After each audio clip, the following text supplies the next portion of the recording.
Hello, everyone. Welcome to our Lunch and Learn Shorts to Features in partnership with Black Film Space. In a little bit, we'll be hearing from filmmakers on how they launched their careers with short films and then moved into making their successful feature-length films. Sorry, I'm always take a second to change slides because I have like a million screens up. I'm Megan Ross, the Seed&Spark's head of creator success. We'd first like to acknowledge the land we are all on is occupied territory. Please check the YouTube live comments feed for a link to a First Nations COVID relief fund and an amazing app that will tell you exactly whose land you are currently watching from, or in the video description if you're watching this as a VOD. I am coming to you from the land originally belonging to Jamanos, Tonkawa, Coahuitican, and Comanche, aka Austin. If you're not familiar with Seed&Spark, we are a platform built to support creators by providing tools for wherever you are in your journey, from crowdfunding and education to creative distribution approaches. And now I'm going to introduce our moderator for our event behind Black Film Space, who will also speak a little bit more about what they do. Lande Yoosuf is the co-founder and partnerships director of Black Film Space. She's also a writer, director, and producer with over 12 years of production development and casting experience. Her second short film, Second Generation Wedding, which screened at the Bronze Lens Film Festival, is now being developed as a feature-length adaptation under One Scribe Media. Please welcome the wonderful Lande Yoosuf, which is what a convenient topic since you're in the middle of adapting your short to a feature right now. Oh, I think you might be on mute. Let me double check.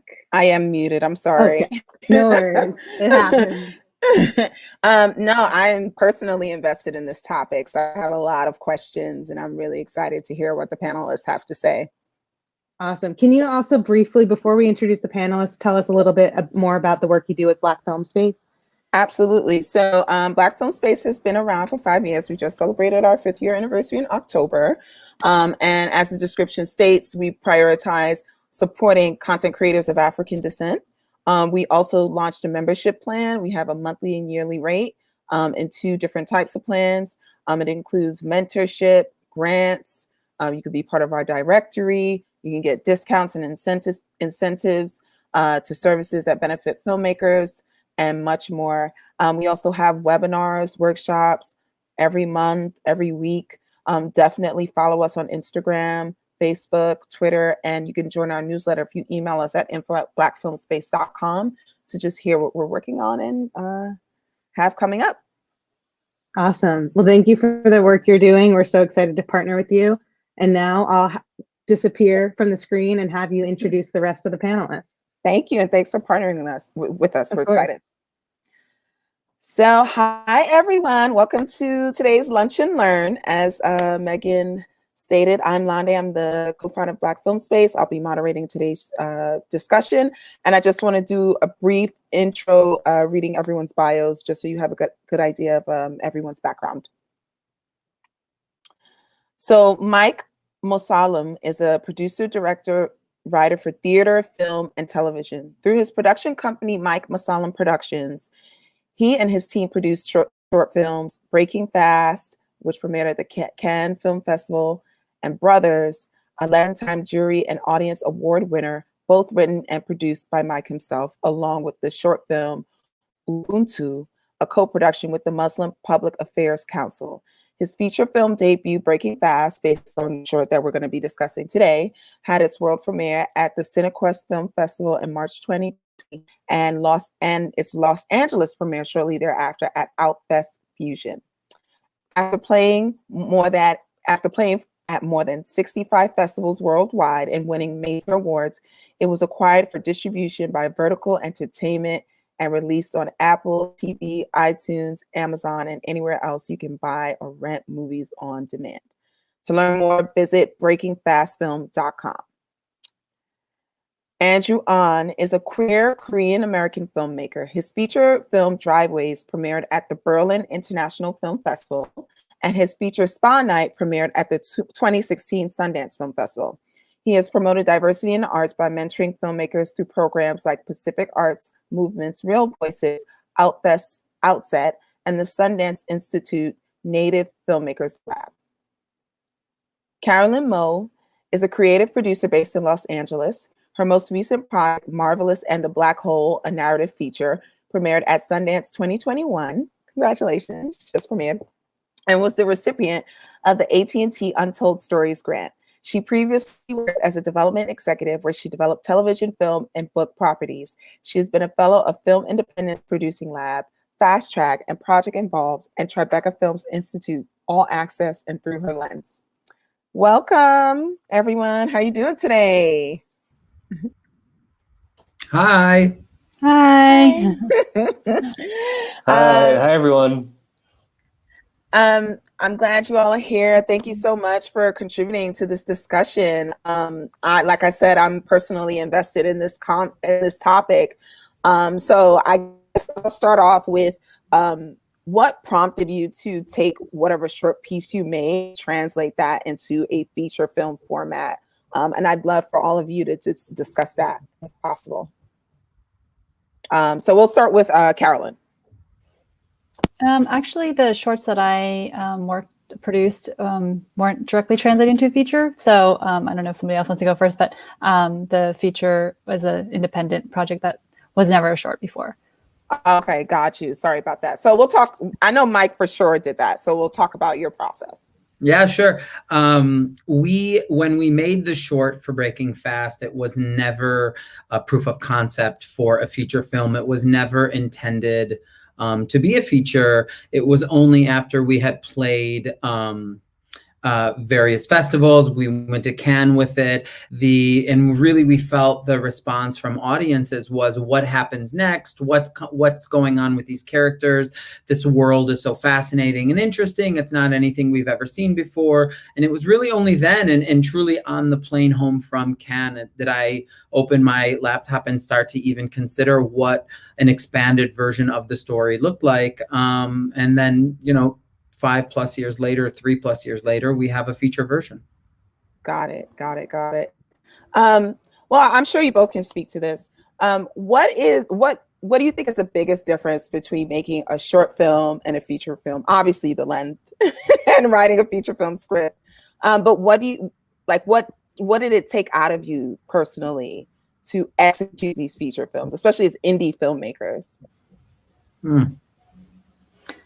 Yeah, I mean, I think, obviously the features are a much longer journey in a lot of ways. I mean, just from basic like shooting days and, just the pre-production leading up to it and the post-production processes are the length is just much longer in every aspect.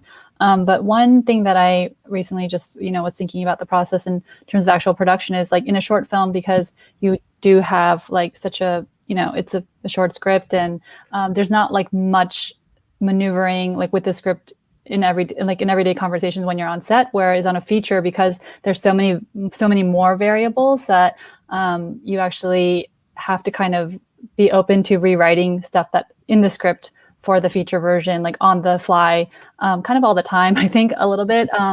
So that was something that I noticed that was very different in the process. Yeah, I think for me, it was like the short really became about the central characters, and it was really just like a lens into this very specific part of the world. Whereas in the feature, what was really exciting for our journey was that there was so many nuances to all of the worlds that could intersect and be talked about and cut to. So it was a great way to expand or sort of like I don't want to use the word blow up, but really blow out and see so much more of the nuance within the world. Got it. Thank you. Andrew, we lost you, but you're back. I know. Sorry about that. No, it's okay. Technology, we're trying to make it work, right? I just wanted to hear from you guys, and both Carolyn and Mike responded. What was the most significant difference between making a short film versus the feature film, a feature film for you? Yeah, I think what I didn't realize until I made a feature, until I made Spawn, was that, like with a short film, it's easy enough to kind of like hold it in your in your hands like all at once, and like you can like watch it multiple times like in an edit. You know, when you film it, you can like do it all in kind of one burst of energy. You know, like I remember when I did my my short Dole First Birthday, like I don't think I slept, you know, like I just like each night I slept like 2 hours. There's something about features where, because it's so much bigger, it's a much more kind of like physical like kind of process. And so you have to take care of yourself during the shoot because the shoot's longer. And then when you edit it, when you write it, all of this, like you can't necessarily hold it. You just have to kind of feel it, and in some way like kind of find the rhythm of the film in a kind of biological rhythm of you. And that's a really weird philosophical difference, but I think is really important, you know, that there's something about it that feels more emotional, whereas shorts for me felt very kind of like clinical. You're like kind of like step by step by step. And with features, it's a little bit more of a holistic process. Got it. So it sounds like the emotional investment, the stakes are higher, of course.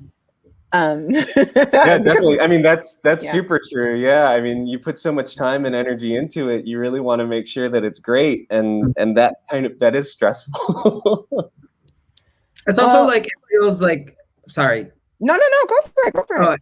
It feels like, and I'm going to use the metaphor, even though like I'm the furthest thing from a runner, but it feels like being really good at sprints, or like buckling up and being a marathon runner. And I feel like, you know, that there's a different skill set, even though like the mechanics sort of are the same in a lot of ways. Got it.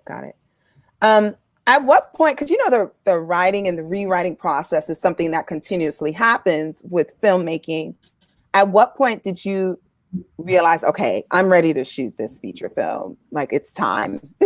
Because, you know, people will give you notes and it just doesn't end, you know? So at what point did you feel like, okay, I'm ready? Andrew, we can start with you. Sure, yeah.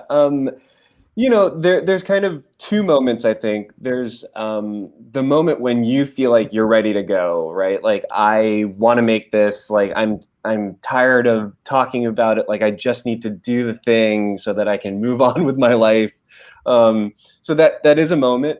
The other moment is when you've convinced enough like other people that it's the time, right? Like there have been projects where like I actually haven't felt ready, but you know, there are people saying, hey, like let's make this now, and we have enough funding for it, and we have you know, like we have a team that's excited about it.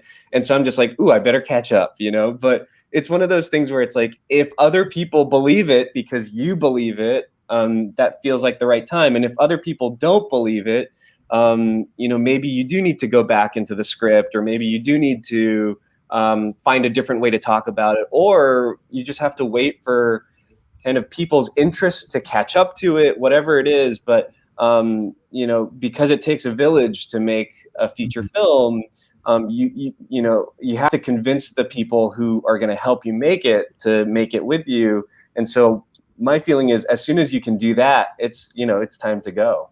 Okay, when you get people to invest in the script enough. Yeah, that's a great response. Do you want to talk about that, Carolyn or Mike?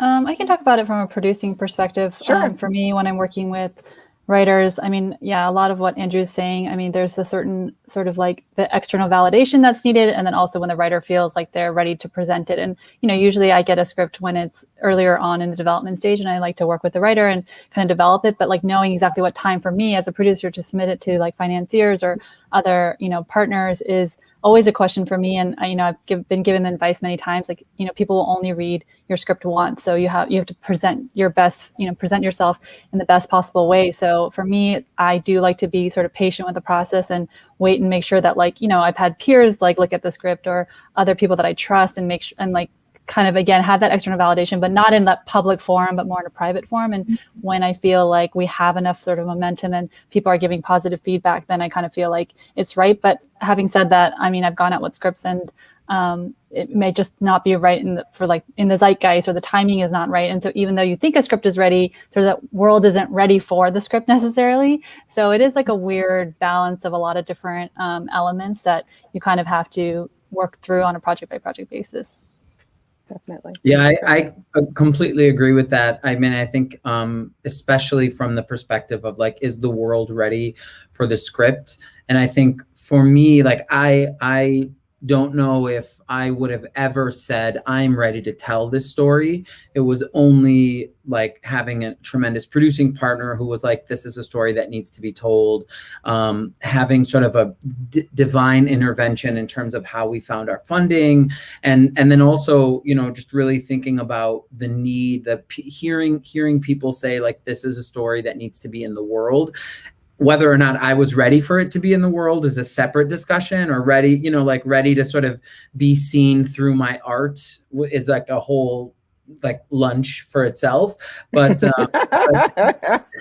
know, but I think that's right. I think like the stories happen whether you want them to or not. The stories that are going to happen with or without you. So just be with them when they happen. Definitely.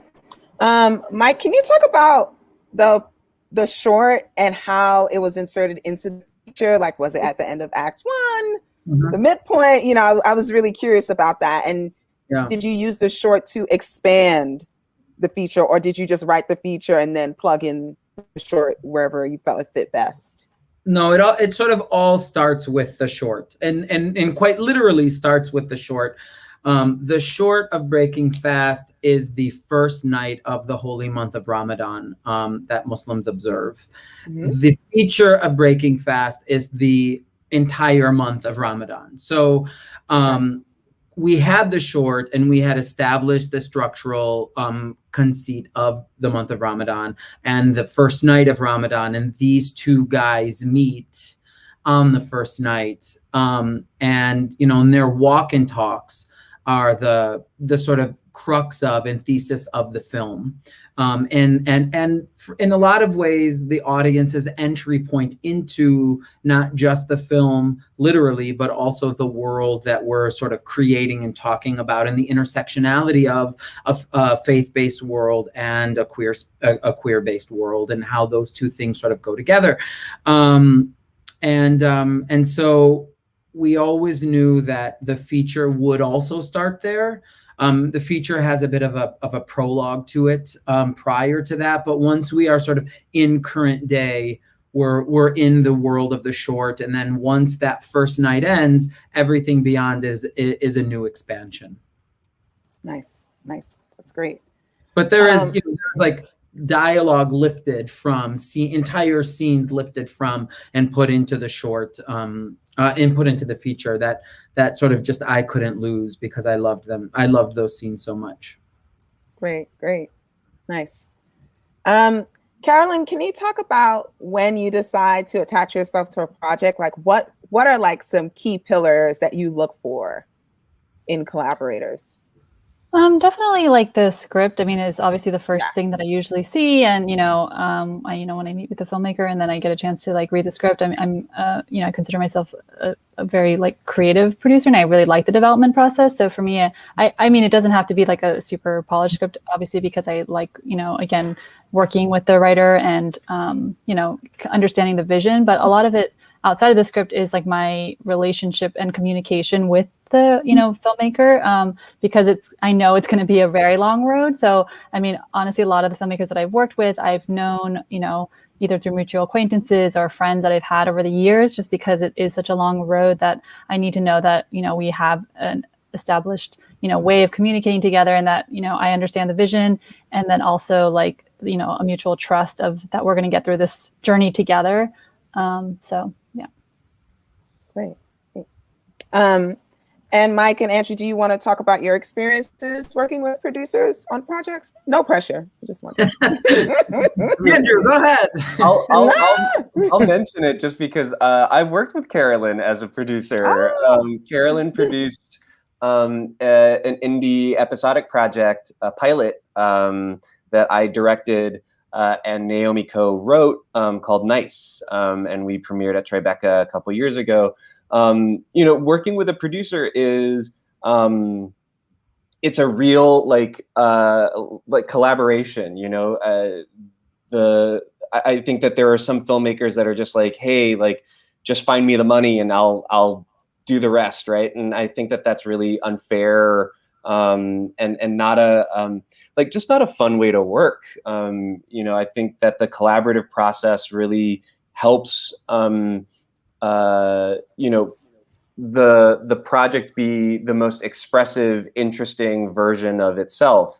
So like with Carolyn, we had limited resources. And so, a lot of our conversations were, how can we lean into that? And what limited resources, how we can make that feel like a strong choice. And so, with Naomi, Carolyn, and myself, it was a lot of conversations about like how we make that creative, how we make it expressive, and it was always a real kind of back and forth of, what are our priorities as a filmmaking team.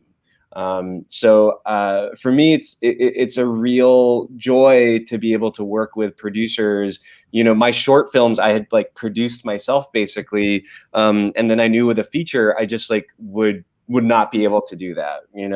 I really wanted to focus on the craft of directing, of working with the actors, of working with the cinematographer to visualize these dramatic moments, so that I didn't have to worry about, things like, are we going over budget, which is a really, if you're worried about that, there's nothing else you can think of.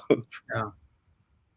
Oh, I was just going to say one other thing that a criteria that I've kind of learned to, look at over time also, just because I see that it's something that a lot of financiers and potential partners, again, are looking for. And because this is called shorts to features, the short sample, the writer director's, work sample, previous work samples, that's something that like in the feature that, just premiered at Sundance, Marvelous and the Black Hole, even though the director's previous short wasn't, the short version of the film, it had a lot of similar elements like VFX, working with children, animation. So it's like I could pull from that and say, oh, well, she's done these things that are very similar, similar genre, similar tone, and that's something that's going to carry over to the feature. And that's something that I know that a lot of people, because things are so execution dependent, which sometimes I hate hearing, but that's the truth. And people need kind of something to look at to say, hey, this is, this filmmaker can execute a feature, because as we've been saying, features are such a much lengthier process, and you need to feel like you can trust the team that you're, investing in. So that's also a very big component. Thank you. So basically, you'd recommend that a filmmaker's first feature should somewhat resemble their work that they've done with the shorts prior. I think it definitely helps. Like, it's definitely a way to like build a stronger package to present it to, potential investors and partners. So yeah, I would recommend it. Keep that in mind. Speaking of limited resources, can we talk about the production schedule? Because, we're not dealing with Carolyn's face.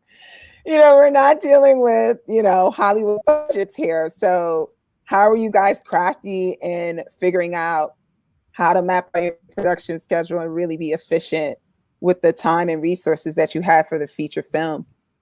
Mike, if you want to talk about that first, that'd be great. Yeah. It piggybacks on the last question. I mentioned I have an incredible producing partner, Seth Hauer, and also a team of really, really just the finest human beings ever, of producers that worked mostly all on the short and then also on the feature. So there was a great sense of synergy amongst us from the short to the feature, which really helped. When it comes to those sort of production nuances, I have a weird Virgo-y type A listy kind of brain. So, I was like, you know what, I'm just going to stay in this lane, because if I get too involved in the minutia of this stuff, like I can see myself like really sort of getting in the weeds of things that where I don't belong. However, it does come in handy when there's this sort of collaborative conundrum and people are like, we need X and we need to solve Y, and I can sort of input that way. But I say that only to really say, like, for me, having that producing team that is like such a well-oiled engine, to allow, much to Andrew's point of view, or comment, just to allow me to stay in a creative lane and focus on the story and focus on the actors and the character, and not really have to worry about how we're doing, how, if we're making the day, we're going to make the day, but that's not the point. But how budget, where we're robbing Paul to pay Peter, etc.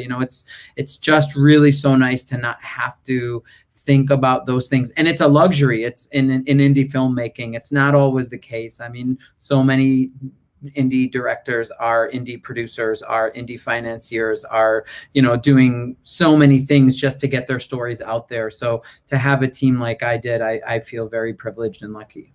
Mm-hmm. Great. Basically pick the right producer. Yeah. I mean, this is going to sound like super Oprah, but like for me, it's all about the tribe, right? Like you surround yourself with people who believe in the vision that you want to put forth and who are going to help you tell it and amplify the version or the voice that you have to give. And I've been so lucky to find those people. Awesome. That's great. That's great. Andrew, do you want to talk about how you mapped out how your team mapped out the production schedule, and just like, what was it like? Was it 2 weeks, a month? Oh, we can't hear you. Oh, you're on mute. Hi, sorry. With Spa Night, we had like a 3-week shoot, and it was the longest shoot of that I had ever done at that point. I'd only made shorts before. And kind of like I mentioned earlier, just that duration of time, it's a really different thing. Every day that I am on set, it's often like hard for me to like fall asleep, the night before. And so, but you can't do that when you're shooting, like 3 weeks in a row, 4 weeks in a row. And so, one of the big things with scheduling was just like I did a lot of laundry before we started, filming, and I bought extra socks and underwear so that I didn't have to like do laundry when I was shooting. Like meals, like I made sure like I like had meal prep and stuff. So it's this thing where you have to do that just to like understand the difference between shooting a short film, 3, 4, 5 days versus like shooting 18 days. And then, bigger and bigger features, shooting for months. It's such a bizarre thing to think about. But, really the schedule is dependent on how much money you have, on the ambition of your visual style. But I think with a lot of first features, because you do have limited resources, you are trying to pack a lot into a day. And so you have to be, one, you have to be realistic about like, okay, like what can you physically get? Like how many shots can you get? And then for me, very importantly, you have to be very mindful of your crew's kind of capacity, you can't, when people are doing this for the passion and not necessarily a paycheck, you really have to take care of them, and you have to be generous and kind and check in with them. And so, that's something that I really learned a lot, from kind of the feature film schedule. Like you just have to be you have to be there for your crew. Great. Awesome. Carolyn, do you want to talk about that at all? Yeah, so our film we shot in 19 days. We had lost a day of filming because there was like a fire, the huge like Santa Clarita fire on our first week of filming. And so that like shut down production. We had to like all the freeways were shut down to get to our location. So we had to cancel like less than, like around 24 hours before.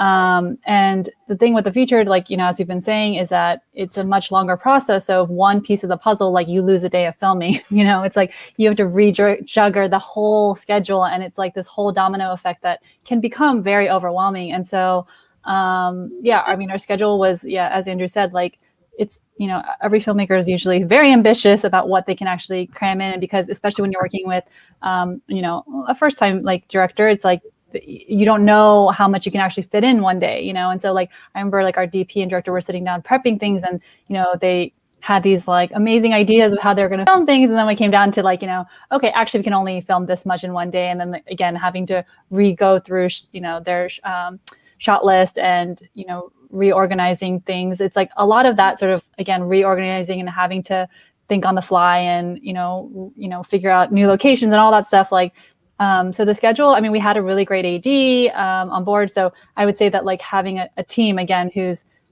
has the right demeanor, but also the right skills and knowledge and expertise to get you through those types of, obstacles that you're obviously going to have in an indie film, or maybe any film really. It's, I think that teamwork is really, really essential in any kind of, problem solving situation, which is like 99% of indie filmmaking.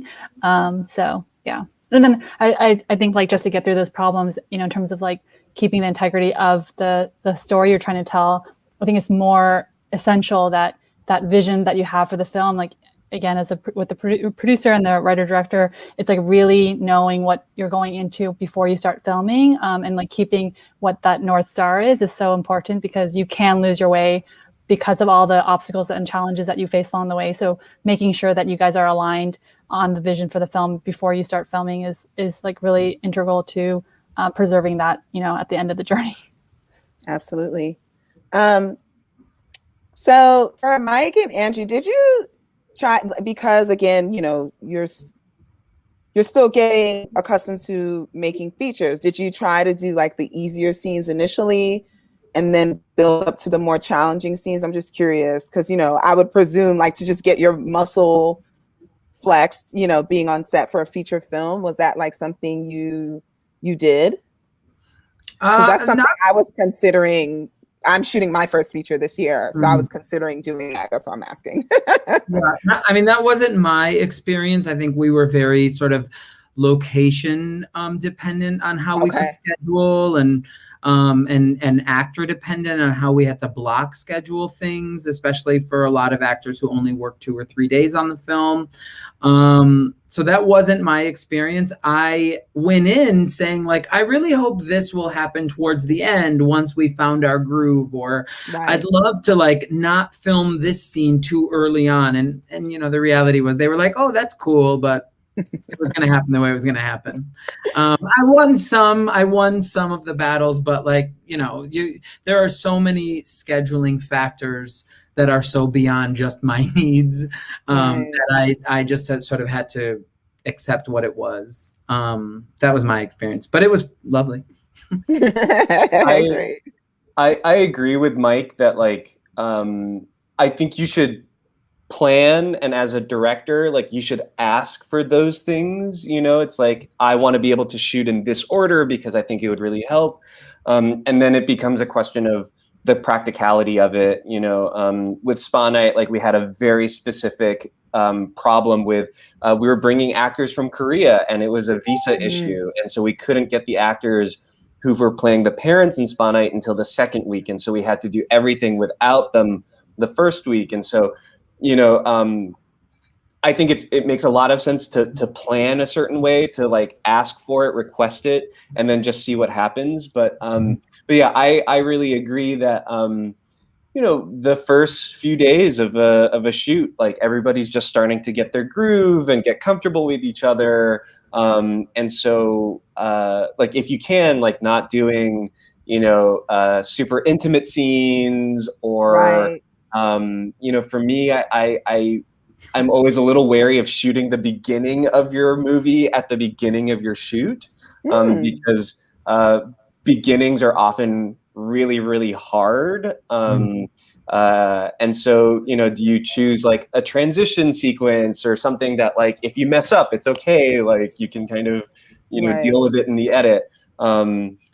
One other tip that I got that I think is really useful for a lot of first-time feature filmmakers is that it's so bizarre, but it's very true that like you are going to reorder scenes in a feature. Like that is going to happen, and it's like weirdly, it's like really, really weird how like you're like, no, this is the total order, and then in the edit you're just like, oh, but this scene actually really helps that scene. Like so we should switch it. And I got this advice from another filmmaker, Eliza Hittman, and she said, don't make your costume changes like too crazy, you know, like if the actors are kind of wearing the same thing, that or at least like it's not like too noticeable that they're like wearing different outfits, like, or going back to outfits, like that's super, super helpful. And that saved my butt. That's great advice. Very. Really good advice. Also, Andrew, the very first scene that we shot for Breaking Fast was probably the most emotionally intimate. So yeah, it happens sometimes. Yeah, sometimes you just have to. Yeah, just go with it. Nice. Yeah, I was gonna say in our film too, we just, because of scheduling things like, and the location that we had to shoot everyone's like first scene on set was like their most like, you know, dramatic or like emotional scene. And so we were like, now you guys are playing a family and you guys have to like, you're having this big confrontation scene, and it's like people like, you know, but like you're working with professionals and they know how to handle it. And it's like, you know, it's amazing to see like them deliver on that. And that's why, again, like just hiring the best actors that you can, the best crew that you can, just like surrounding yourself with the best team possible, it will just like, save you at the end of the day. But yeah, it's always like, I do say, I do like to listen to what directors want to do and how they want to schedule things. But yeah, the practicalities of it make it challenging a lot of the time. I'm sure. I don't know if this is like going off structure, but can I ask Andrew a question? Sure. Okay. I'm just wondering, from your first to your second feature, what was the biggest kind of aha moment for you, or what was the biggest difference just in terms of, process or experience for you, just as I secretly prep my second feature? Like what good advice could you give me? Yeah, I mean, I had a really interesting experience on my second feature, Driveways, because it wasn't a script that I had written. It was a script that was that I came on board to direct. And so for me, a big part of that experience going from first feature to second feature was just like learning how to like connect with material that I hadn't written to find my personal way into it, and to interpret the writing in a way that, like, when on my first feature, it's like, like when I was writing it, I kind of already knew how I wanted to direct it, right? So that was one thing. I think the second thing that I'll mention is that, and this actually works really well, kind of thinking about from short to first feature too, is that so often, like, young filmmakers like will understand, like, okay, like this is our box, right? Like these are the resources that we have. And so we can kind of lean on the sides of the box and feel like, okay, these are the choices we can make. When you do a bigger movie where you have more resources, your box gets bigger. And I found myself on my second feature, like kind of trying to feel where the sides of the box were. And when I couldn't, I imagined boxes, right? Like I put the walls around me. And then I had producers say, hey, like, you have more time, like you have more money, like you can like stretch, be more ambitious. And so that was something that I had to learn to do, was like, oh, like I can, like, I have more, I have more space. And that for me was a real learning experience, not to like set up these kind of phantom walls, just feel more comfortable. Be more ambitious is such good advice. And what great producers to tell you that. That's so nice. Yeah. Thank you for that. Thank you. Sorry, Lande. No, it's okay. I'm actually curious. So when you say expand, do you mean like taking more time with a scene, or like taking more risks with like shot composition, or just like everything? Yeah, kind of, it's like doing additional takes, like there were times where I'd be like, oh, like, the set dressing for this scene, like it's good enough. And the production designer would be like, no, like if you give us 10 more minutes, we can make it great, you know? And same thing with lighting, where it's like, I'm really worried about this. And my DP would say, hey, like if you just give us 5 more minutes, like it'll look beautiful. And Perfect. so, you know, just knowing when you can take a little extra time. You know, it's so funny, like on the project that I worked with Carolyn, like we didn't have an assistant director and I was my own assistant director. And that's something that I know about myself, is that like I'm super conscious about time. And I had to, on my second feature, like be told like, oh, like it's okay, you know? And so I think, you know, taking that extra time, like asking for more, you know, and still being very like polite about it and not necessarily like demanding things, but just saying like, oh, like what can we do to make this extra special? Got it. Okay, so we're going to get to Q&A soon, but I have one more question. I'd love for you guys to talk about your experience with festivals, especially as feature filmmakers. Like what strategies or tips do you recommend with navigating festivals? Sorry, we could go first with Carolyn. Sorry. Well, I had, again, kind of an unusual experience with the festivals for my feature film, because it was part of this great program called Untold Stories that was sponsored by AT&T and Tribeca Film Institute. And basically, as part of winning the grant, you also, you know, get a spot at Tribeca Film Festival. So, you know, we were really lucky in that sense. But then, you know, COVID happened and our film was supposed to premiere at Tribeca, and then it didn't premiere because of, you know, everything that was going on. Yeah. And so then after that, we, you know, had to kind of figure out what our new festival strategy was. And obviously, you know, with the timing and everything, you know, when things were kind of opening back up again, and when we actually finished post-production, which was like in August, we, you know, decided to just apply to all the festivals that we knew of that were coming up, and Sundance being one of them. And so, yeah, it was kind of like this really amazing silver lining that we were supposed to play at Tribeca, but didn't, and then ended up getting into Sundance. So that, you know, was just an incredible experience. But, you know, in general, with some of my short films and things, like I think building, you know, if you know anyone who knows anyone at the festival, or like, you know, have contacts, or you've played shorts. Another thing that is helpful is like if you've played, like now, you know, I'm reaching out to other festival programmers that had programmed the director's short film for the feature version to say like, hey, like, you know, her feature film is out now. And also we've had programmers reach out to us and say, hey, I see that Kate Singh is a writer director of Marvelous, and you know, said like, oh, her short film, you know, 5 years ago played at, you know, Atlanta Film Festival. Would you like to, you know, show the film now at, you know, her feature? So, you know, the programmers definitely keep track of progress over time with filmmakers and build those relationships. So that's, you know, really important. Nice. Awesome. Mike or Andrew, do you want to take that? Yeah, we loved our feature festival run. We partnered with the Film Collaborative for our festival distribution rights, and that collaboration was so worth it for us because it opened our just our eyes and our film up to so many festivals that otherwise I don't think we would have even known. And I got to meet a tremendous amount of festival programmers and festival directors through that process. And I feel like now, you know, in whatever else we venture on to do, it'll be nice to have relationships with those folks. So we had a great time with them. It was really fun. Awesome. Great. All right. I guess we'll get to Q&A now. So there's a lot of questions. I'll start with the first one from Jim Bratcher. I'm sorry if I'm saying it incorrectly. He asked, how much do you reconsider choices you made in the short when the story expands? So I will give Mike that. How much? Ask one more time. Sure. I'm so sorry. Sure. How much do you reconsider choices you made in the short when the story expands? I think I reconsider them a lot because the people are different, the time is different, the world is different.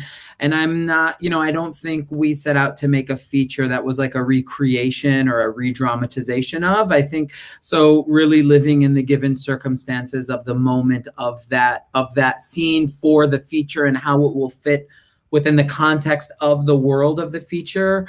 I'm so silly. The question is right in front of me. No, you're good. Don't worry. Repeat it. I don't, but there are moments that are like, I think, pinnacle to the story or emotional, ideologies within the scenes that are certain to transfer over, but I really approach the feature as an independent story to tell. Great, thank you.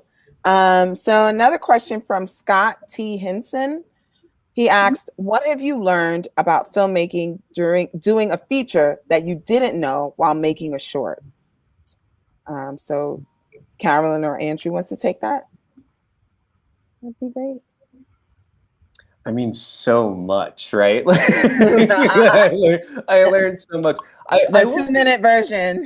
Yeah, what you learned. I think we've discussed a lot about kind of what we may have learned. I will say one thing that might be fun for people to know, that I do actually think that in many ways, as a director, making a short film, like making a great short film, is actually harder than making a great feature. There's something about short films where it's like every second of your short has to count, right? Like if you want someone to cry, like an audience member to cry at the end of your short, it has to be so good, right? Because it's just, you only spend like, a couple minutes with them. With a feature, I forget which filmmaker said this quote, but there's like, a great feature just has to have like 3 great scenes, and then the rest just have to be good, right? And there's something about the extra time that you have that you can build these emotions more effectively. And so for me, like making a great short is so hard. Like, I don't think I'd want to do it again because I don't think I would do it very well. The other thing that I'll say too is that, if you look at the numbers for festival circuit, like getting your short film into some of these festivals is actually so much harder than getting just because there's so many more short filmmakers. So for those, who are making the jump from shorts to features, a little bit of good news that like some of the hard work that you've done, like it'll get a little easier, hopefully. Fingers crossed. If anyone's a fan of 80s music, Scott T. Hinson has an 80s playlist that is well worth finding and Googling, just FYI. Very nice. Nice. Thanks for letting us know. Carolyn, do you want to speak to that? Yeah, okay, I was just going to say that one thing I noticed is like, the editing process, it's like, I don't think most shorts, none of that I worked on, like, brought on an editor like during the process of filming because it's such a short, shoot schedule. But I think that's one of the things that's so important if you can. And we kind of had to, like, we couldn't bring our editor on like the first week, but we were able to bring on the editor like the second week of filming, kind of so that they could kind of catch up. And we had an editing team. And so that process of kind of being able to see, we didn't have the luxury of daily, so we never were able to see what we filmed, except for our editors kind of did come on board during our filming process so that, they could kind of flag things that maybe weren't coming together fully. And that's something that was like very invaluable in the process. And so if you are able to, bring that member of the team, because the editing process in a feature is like so critical. And like, Andrew said, there's like a lot that you're going to rework in the editing process that's not in the script. And so I realized how integral, like, and how important that role is, much more than I was able to see in a short film. Got it. Great. Yeah. So I got advice that you should have an editor read before you shoot. Mm-hmm. Absolutely. Yeah. Yes, definitely. Got it. Great. So Chance Calloway asked, because he's doing something a little different here, he is adapting a series into a feature film. And he wants to know any tips on how to sustain the essence of the project while changing the length. I think that's a really good question, and also hi, Chance. I think that there's something about, it's so interesting, like a series is actually like so much story, right? Like it's kind of the opposite of going from a short to a feature to now go from a series to a feature. What I would say is often the most successful features are the ones that have like a very focused kind of conflict or drama. And so I think with thinking about so many storylines in a series, it would be like, well, what's the one main storyline that's really the through line of the series that you can really focus on, in the feature. You might center that around, like, is there a specific event, or is there a specific character? But I would say it's about kind of focusing and taking one element of the series, centering that, and then like digging deeper into it to really find like the nuance and the deliciousness of that drama for the film. Awesome. Thank you. That was great advice. So I'm going to go to Ife Anyi Awachi. I'm sorry if I'm saying your name incorrectly. She asks, perhaps I missed this at the beginning, but how did you each identify, secure, and navigate the opportunity to turn your short into feature? Please speak in practical detail. So Mike, I think it's best for you to go to answer this. How did you identify, secure, and navigate the opportunity? Okay, in practical detail, here is my answer. I don't know what my answer is. As I mentioned in the beginning, we had a very successful festival run with our short version, which was never intended to be a proof of concept for the feature. And it was from audience response and this miraculous funding that came to us from an anonymous investor, actually. Wow. Not anonymous to me, just wants to be anonymous. Okay. Although if I got a check in the mail from somebody who said make your film, it would have been also. But and the fact that that person sort of came into my life at all through another person who was a fan of the film, and so it just like things lined up in a way that I think if we sat around and talked about our experiences, and even in other projects I've done, they obviously just don't line up this way. But all of that to say is that the reality is it was from a desire to have an expansion of the story from the world around us that allowed us to then sit down and figure out how to make the feature version of the film. Got it. I'll also add for Spa Night, we did do a crowdfunding campaign, and I think that's we had tried for a long time to find investors, but no one wanted to like take a chance on like a first-time feature filmmaker, like a gay Korean American story, from a more kind of established indie film financing process. And so doing a crowdfunding campaign really helped us, because if we couldn't get, $10,000 from an investor, maybe we could get, $5 from a lot of investors, like backers for something. So, looking at, something like Seed&Spark as a potential to reach an audience and actually even start your kind of marketing campaign for the film, I think is a really cool thing. That kind of puts it into, like your hands, as opposed to like hoping that some investor will like drop a lot of money on you. Yeah, that audience building is quite key. Okay. So another question from KA. She wants to know, how did you go about finding the right distribution package? What do you advise is useful on where to get funding sources? Karen? Oops, sorry. Yeah. Well, as far as distribution, I mean, I'm currently in the process of seeking distributors for my feature. And obviously, like you do get some attention at the festival, but then it's, all about,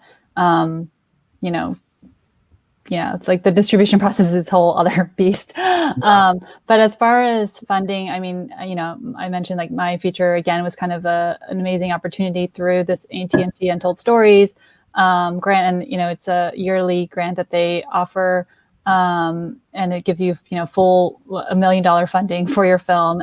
It's an incredible opportunity that we were so grateful for. I've had other features that I've been developing and working on getting funding from, and it's a lot of different things. I mean, for that other project, it's like we've received financing, lost financing. It's like this whole long process, but it is kind of like reaching out to every single person and telling them that you have this film that you're trying to get financed. And whether that's like, individual people who might know investors or investors themselves, just putting together that, money, but it is a long and difficult process. And I mean, for me as an indie producer, that's one of the most difficult challenges for sure. But I wish there were more like labs and, programs and grants that did give even development funding. I mean, honestly, Tribeca Film Institute supported one of my other films that, we haven't gotten full financing for yet, but they did give us $10,000 in development money. And that helped us, to, again, spend a little more time with the script and, allow the writer to focus on things like that. So any amount, in the process, it can be a very, very long journey, but, any sources of funding, you just have to kind of like, reach out and see what's out there. And, there aren't as many as we would like, but I hope there are more opportunities that we'll be building. And Awesome. So, I mean, I'd love for you guys to talk about what you're working on next, or what you have coming up. If you just want to, tell people how they can follow you, that'd be great. Sure, I'll go first. I'm working on, doing some television work as a director, but then also trying to get my next feature together. Everything that I'm working on right now is Asian American in some way. Some of them are very specifically gay and Korean, but not all of them. But yeah, I think for me, my hope is to kind of continue to have fun with my career and try things in different genres and, explore, different kind of stories and ways to tell it. So you can follow me on Twitter or Instagram at Andrew Ahn Films for updates on things. Thank you so much. All right. Mike? I'm just about to go out with my second feature script, which, like my first, is Muslim themed, but in a very, very different way. I too tend to gravitate towards stories that look and feel like me. So Muslim and or Arab American stories, oftentimes with a queer lens. I think because I'm directing it, it'll always have a queer lens because I am queer. So that's happening. We have some really cool projects in development at the moment. And you can definitely continue to stream and watch Breaking Fast anywhere you can rent or buy movies. Follow us at watchmnp.com, at watchmnp. I'm worst at this part. And at Breaking Fast Film.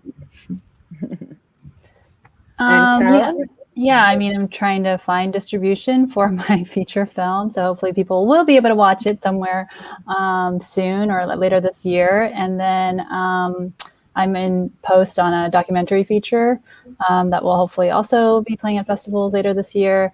And then just, I'm constantly developing projects and, trying to find financing for them. So if anyone wants to send me a check in the mail, I can message you my address.